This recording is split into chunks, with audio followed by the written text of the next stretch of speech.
आज हम जानेंगे पर्सनैलिटी असेसमेंट अप्रोचेस। इसमें हमारी मोस्टली सारी अप्रोचेस आ जाएंगे कंप्लीट रिवीजन। इसमें आ जाएगा simulation, projective, thematic, sentences, draw a person, inferential, depth और एक्सपेरिमेंटल। तो चलिए स्टार्ट करते हैं।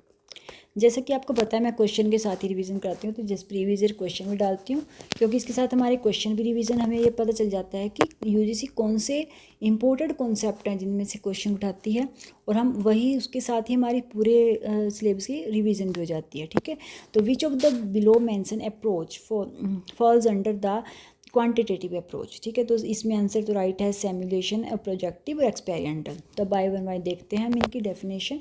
आप क्वेश्चन तो हम इसमें एक कर रहे हैं, लेकिन इसमें हमारे 15 से 20 कॉन्सेप्ट क्लियर होंगे आगे देखना आप। तो चलिए देखते हैं। अगर मेरे नोट्स अच्छे लगे तो प्लीज़ लाइक करना, सब्सक्राइब, कमेंट जरूर करके बताया करो कि नोट्स कैसे लगे, और अगर किसी टॉपिक में नोट्स चाहिए तो मुझे वो भी कमेंट किया करो।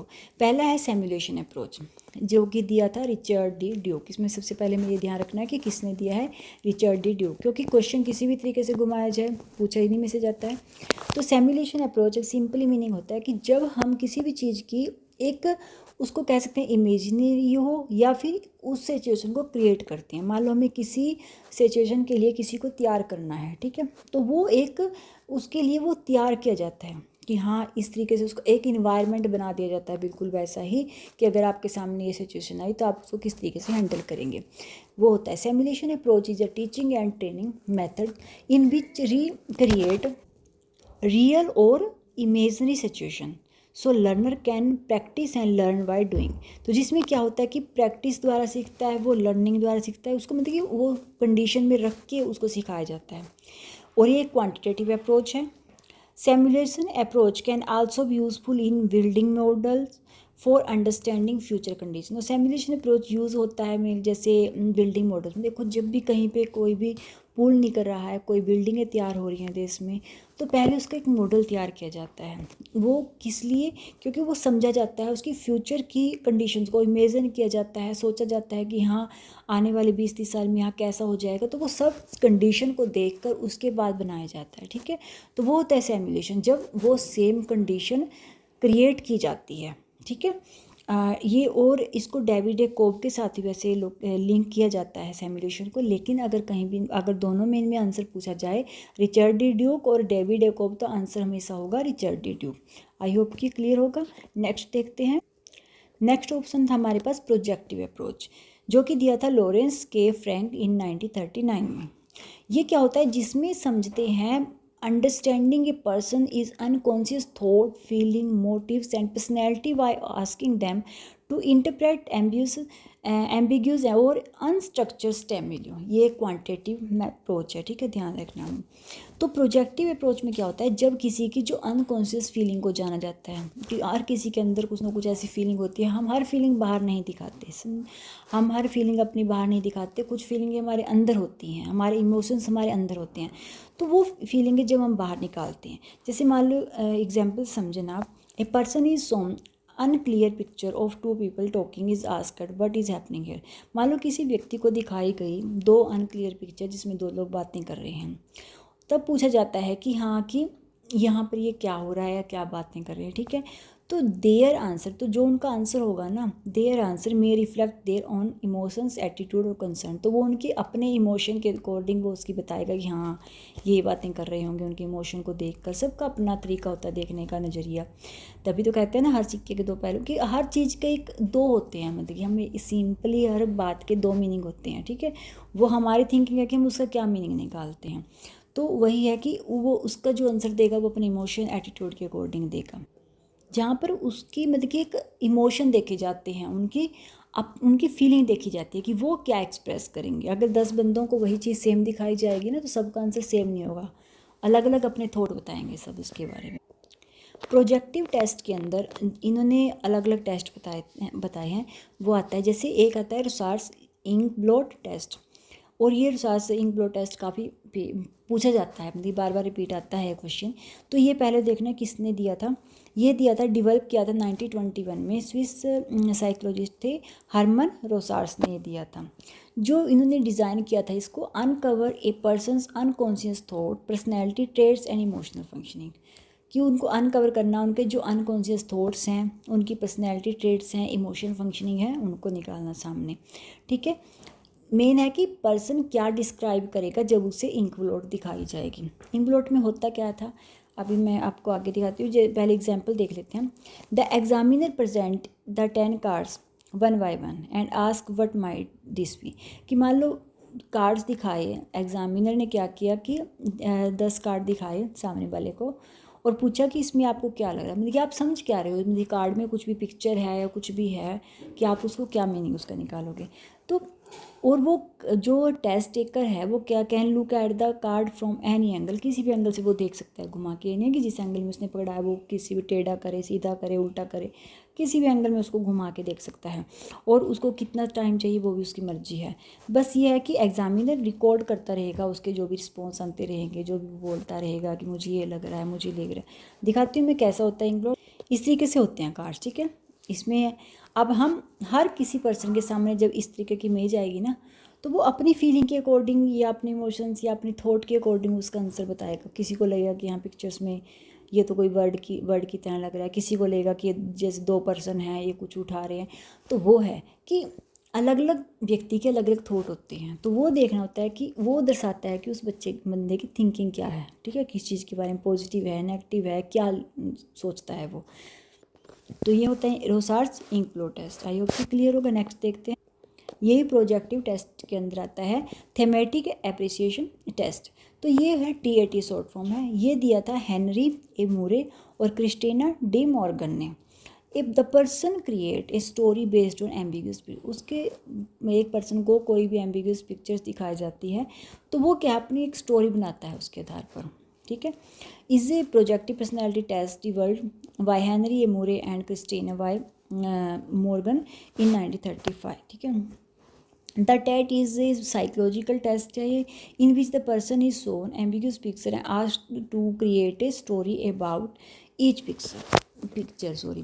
तो हर पिक्चर के बारे में उनसे पूछा जाता है कि आपको इसके बारे में आप कुछ ऐसा स्टोरी बनाओ अपने अनुसार कि आप इसमें क्या स्टोरी बना सकते हो। ठीक है, तो मान लो किसी इंडिविजुअल को 20 से 31 पिक्चर्स कार्ड दिए गए, डिपेंडिंग उनकी एज और पर्पज के अकॉर्डिंग। ठीक है, each picture they are asked, हर पिक्चर के बारे में उनसे पूछा जाएगा कि व्हाट इज़ हैपनिंग, कि इसमें क्या हो रहा है, what lead to the situation, इस सिचुएशन क्या लीड किस तरीके से है, what are the character thinking and feeling, जो भी इसमें कैरेक्टर दिख रहे हैं तो उनकी फीलिंग क्या है, उनकी थिंकिंग क्या है, व्हाट विल हैपन नेक्स्ट, आगे क्या होगा। तो देखिए उनसे रिलेटेड पूछा जाता है कि आपको इसमें क्या लग रहा है पिक्चर में। ठीक है, मान लो जैसे एक बच्चे को दिखाई गई कि एक बच्चे को वॉल्यूम की पिक्चर दिखाई गई, boy looking at A volume के साथ एक बच्चे की पिक्चर दिखाई गई। ठीक है, तो उसको कहा गया आगे भी आप स्टोरी बताओ इसके बारे में, आप क्या बना सकते हो। तो उसने क्या कहा कि हाँ the boy wants to become a musician, ये एक म्यूजिशियन बनना चाहता है। But he is worried because he has an important performance tomorrow, पर वह बहुत वरीड है, चिंतित है क्योंकि उसका कल परफॉर्मेंस है, तो वो बहुत ज़्यादा प्रैक्टिस कर रहा है। He practice hard and finally success, और जीत भी जाता है, मतलब सफल हो जाता है, उसने काफ़ी मेहनत कर रहा है। द स्टोरी में इस स्टोरी में क्या होता है कि अचीवमेंट मोटिवेशन, कि उस बच्चे की जो थिंकिंग है वो एक अच्छी है, मतलब वो उसने सही तरीके से उसको दर्शाया है। ठीक है, तो डिटरमाइन परफॉर्मेंस इन एंग्जाइटी, तो ये सब है कि, और परफॉर्मेंस इन एंग्जाइटी भी दिखाई उसने। ये उसमें बच्चे को उसको देख के उसने ये भी बोल दिया कि हाँ वो बहुत घबराया है वो, क्योंकि वो उनकी अपनी फीलिंग है कि जब मुझे कहीं सामने कहीं प्रेजेंट होना पड़ेगा या मुझे कुछ करना पड़ता है, उसकी अपनी फीलिंग, वो भी घबराता होगा शायद। ठीक है, तो वो है कि वो उसकी अपनी फीलिंग भी उसने एक्सप्रेस की। तुम्हारे जैसे ये पिक्चर्स हैं, 3 पिक्चर्स हैं इसमें दिखाई गई। हर किसी, अगर किसी को भी हम कहेंगे 10 बंदों को कि आप इस पर स्टोरी बनाओ, तो 10 बंदों में से मैं नहीं मानती किसी एक की भी मैच होगी। तो सब अपने अकॉर्डिंग, अगर हो भी गई तो एक आधे की, तो सब अपने अकॉर्डिंग उसमें कुछ ना कुछ डालेंगे, अपनी थिंकिंग के अकॉर्डिंग उसकी स्टोरी बनाएंगे। ठीक है, तो इस तरीके से पिक्चर दिखाई जाती है उसमें और उनको बताया जाता है कि आप स्टोरी बनाओ। नेक्स्ट होता है, ये भी प्रोजेक्टिव टेस्ट में आएगा, सेंटेंस कंप्लीशन टेस्ट। ये दिया था हरमन ने दिया था 1897 में। इसमें क्या था कि जो अनफिनिश्ड सेंटेंस थे उनको कंप्लीट करना था। ये प्रोजेक्टिव पर्सनैलिटी टेस्ट है। ये भी the sentence completion test present a series of unfinished cold stem, जिसको बोलते हैं ये कि अनफिनिश्ड सेंटेंस दी जाती हैं कि the respondent complete each sentence with the first thought that comes mind, मतलब कि उसको पहली थॉट, जब वो उस सेंटेंस को देख के उसके मन दिमाग में जो भी पहला सेंटेंस आएगा, पहला थॉट आएगा, उसको उससे वो कंप्लीट करना है सेंटेंस। जैसे एग्जांपल देखते हैं हम, मान जैसे एग्जांपल्स हैं सारे, आई फील हैप्पीएस्ट व्हेन, तो इसके आगे जो भी वर्ड एकदम से किसी के माइंड में आएगा वो एकदम से करेगा। तो वो है कि जैसे मैंने एग्जांपल देखे हैं, my greatest fear is my family always, my teacher, my life achievements are my parents, the future looks. तो इसमें क्या है, किसी के नेगेटिव पॉइंट व्यू भी आएंगे और किसी के पॉजिटिव भी आएंगे, ठीक है। तो वो होता है अपनी जिस भी कंडीशन में वो रह रहा है, उसकी सिचुएशन, उसके माइंड में जो कुछ है, तो उसके अकॉर्डिंग उसका आंसर देगा। Commonly use in personality assessment and counselling, mainly counselling वगैरह में यूज़ किया जाता है जब उसके अंदर के थॉट निकालने होते हैं कि आखिर वो सोच क्या रहा है, वो क्या सोच करना चाह रहा है, ठीक है, तो उस समय यूज़ किए जाते हैं। नेक्स्ट होता है ड्रॉ ए पर्सन टेस्ट। ये चारों टेस्ट जो हैं ये किसके अंदर आएंगे, प्रोजेक्टिव टेस्ट के अंदर हैं, ठीक है, जिसकी शॉर्ट फॉर्म है DAP, draw a person test. ये दिया था फ्लोरेंस गुड इनफ ने 1926 में। A person draw a human figure which interpreted psychologically, एक मतलब कि ह्यूमन फिगर किया जाता है क्रिएट, जो कंप्लीट नहीं होता उसको अपने अकॉर्डिंग कंप्लीट भी किया जाता है, उसमें बताया जाता है, ठीक है। A person is shown and unclear picture दी जाती है, मतलब of two people talking and is asked what is happening है, भैया दो लोग आपसे बातें करें, इस तरीके से अनक्लियर पिक्चर दी, तो उससे पूछा जाता है कि क्या। देयर आंसर में रिफ्लेक्ट देयर ऑन इमोशंस, के अपने इमोशन एटीट्यूड कंसर्न के अकॉर्डिंग होंगे। और इसको जो ड्रॉ ए पर्सन टेस्ट है, इसको जो रिवाइज़ किया था, जिससे इसको डिवेल्प मतलब कि इसको डिवेल्प जो किया था वो फ्लोरेंस गुड इनफ ने किया था, लेकिन इसको दोबारा रिवाइज किया गया था इस टेस्ट को, तो वो डेल वी हारिस ने किया था। जिस इस तरीके से है, ठीक है, पिक्चर दी, अनक्लियर पिक्चर दी, उसको अपने अकॉर्डिंग पूरा किया। कोई किसी भी जिसकी जो थॉट होगी वो उसके अकॉर्डिंग उसको ड्रेस पहनाएगा अपने, उसके अकॉर्डिंग बाल छोटे बड़े करेगा, कोई उस पर कैप डालेगा, कोई उस पर मतलब कुछ भी एक्रोन दे देगा, मतलब वही अपनी थिंकिंग अपने अकॉर्डिंग वो अपने उसको कंप्लीट करेगा। नेक्स्ट है इन्फेरेंटियल अप्रोच, जो कि सिगमंड फ्रॉइड द्वारा दी गई। The inferential approach is based on the idea that hidden personality characteristics can be inferred from observable behaviour, ठीक है। एक concept strongly linked to the Freud psychology analytic theory से लिंक्ड है ये, कि दूसरे की जो हिडन की पर्सनैलिटी है ना उसको समझना, इसमें दूसरों की जो हिडन पर्सनैलिटी है जिसको हम उसको समझना होता है, वो होती है इन्फेरेंटियल अप्रोच। जैसे हम एग्जांपल देखेंगे, मान लो एक स्टूडेंट है जो स्टडी करता है, a student studies every day and submit assignment on the time, हमेशा टाइम पे सबमिट कर देता है, हमेशा स्टडी करता है रोज़, तो हम उसके बारे में क्या इन्फेयर है, हमारा उस बारे में क्या इन्फेयर है, तो हम कहेंगे कि student is responsible and disciplined है। सेकंड जैसे एग्जांपल है, child share toys with classroom में अपने टॉयज़ वगैरह क्लासमेट्स हैं, अपने फ्रेंड्स हैं, उनके साथ अपने टॉयज़ को शेयर करता है, तो हम कहेंगे ना ओबियसली हमारा इन्फेयर क्या होगा, हमारा इन्फेयर होगा कि चाइल्ड इज़ कोऑपरेटिव है, फ्रेंडली है। मान ली कि इनफेरेंटली होता है, इन्फेयर मतलब गैस फ्रॉम बिहेवियर।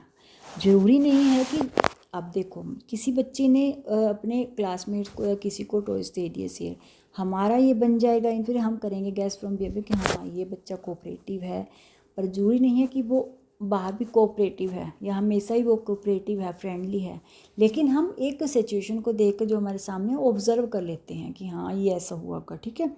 अब जैसे मान लो एक बच्चा हर रोज़ स्टूडेंट सबमिट कर रहा है, तो वो हम सोच लेते हैं रिस्पॉन्सिबल, लेकिन ज़रूरी नहीं है वो हर काम में रिस्पॉन्सिबिलिटी सही से ले रहा है, तो वो है वो जो हम एक सिचुएशन को देखकर जो सामने देखकर हम एक इन्फेयर लगा लेते हैं कि हाँ गैस कर लेते हैं किसी बिहेवियर को कि ऐसा होगा, ठीक है, वो होता है इन्फेरेंटियल।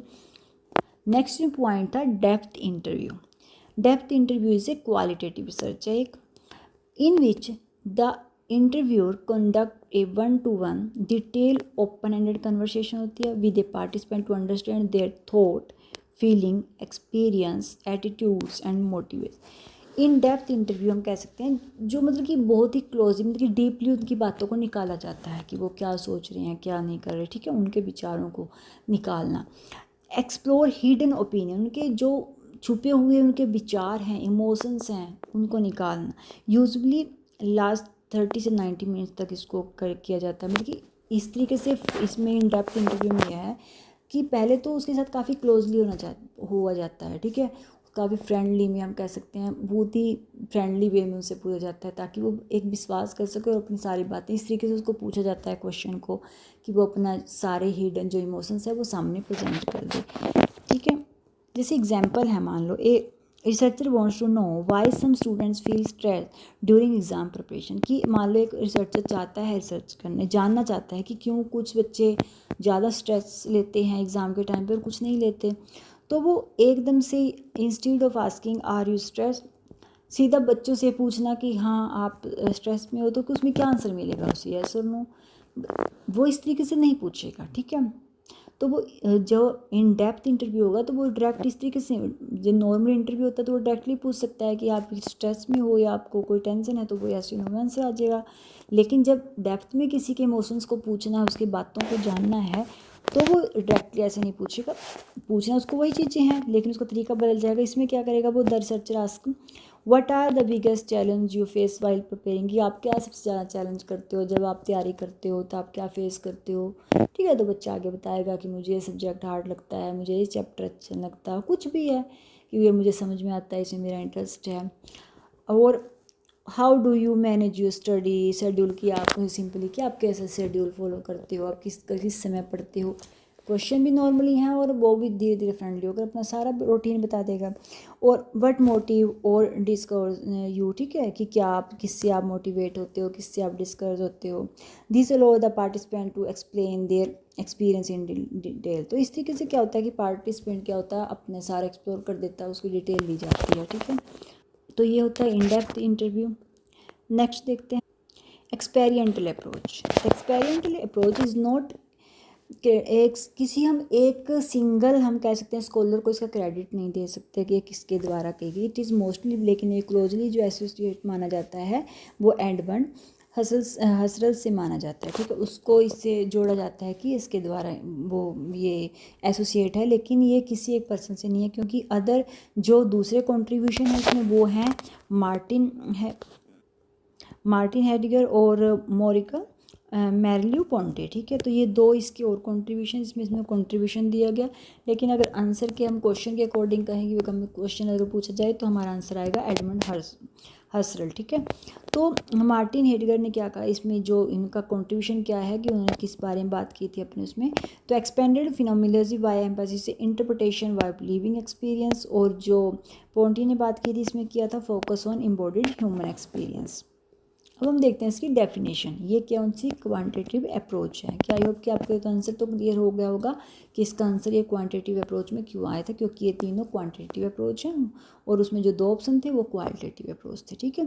तो डेफिनेशन है इसकी, the experimental approach is approach to personality assessment और learning that focus on understanding a person direct experience. उसकी एक डायरेक्ट एक्सपीरियंस को देखना, उनकी फीलिंग को समझना, इमोशंस को, सब्जेक्टिव परसेप्शन को, रैदर देन ओनली कि सिर्फ उसको ऑब्जर्व नहीं करना है, ठीक है, उनको समझना भी है। It is closely related associated with the humanistic approach, specially the work of Karl Rogers and Abraham Maslow. और इसको रिलेटेड किया जाता है क्लोजली जो ह्यूमनिस्टिक अप्रोच है कार्ल रॉजर्स के और अब्राहम मास्लो के। इसको एग्जाम्पल से क्लियर करते हैं। मान लो एक काउंसलर आज के स्टूडेंट एक स्टूडेंट से पूछता है कि how did you feel during your first day at college, कि आप पहले दिन में कॉलेज में कैसा फील कर रहे हो। What does success mean to you, आपके लिए सक्सेस का मीनिंग क्या है। The emphasis on the students on experience rather than judging right और रॉन्ग। इसमें ये नहीं देखना कि उसने स्टूडेंट राइट आंसर दे रहा है, रॉन्ग आंसर दे रहा है, इनके बीच में नहीं पढ़ना। सिर्फ उसको एक उसका एक्सपीरियंस देखना है कि वो अपना एक्सपीरियंस शेयर करे किसी तरीके से, ठीक है। इस तरीके से इसमें पूछा जाता है। तो वो होता है एक्सपेरिमेंटल, कि जहाँ पर उसकी एक डायरेक्ट एक्सपीरियंस की फीलिंग को देखा जाता है। ये इस चक्कर में नहीं पढ़ा जाता कि इसने तो आंसर गलत दिया, इसने सही आंसर नहीं दिया, तो ये सब नहीं देखा जाता। तो वो होते हैं एक्सपेरिमेंटल अप्रोच। आई होप कि आपको क्लियर हुआ होगा। तो अगर मेरे नोट्स अच्छे लगे तो प्लीज़ लाइक कर दिया करो, सब्सक्राइब किया करो, कमेंट जरूर कर दिया करो। Thank you for watching my video. और किसी भी टॉपिक पे आपको नोट्स चाहिए तो प्लीज़ मुझे कमेंट ज़रूर करना।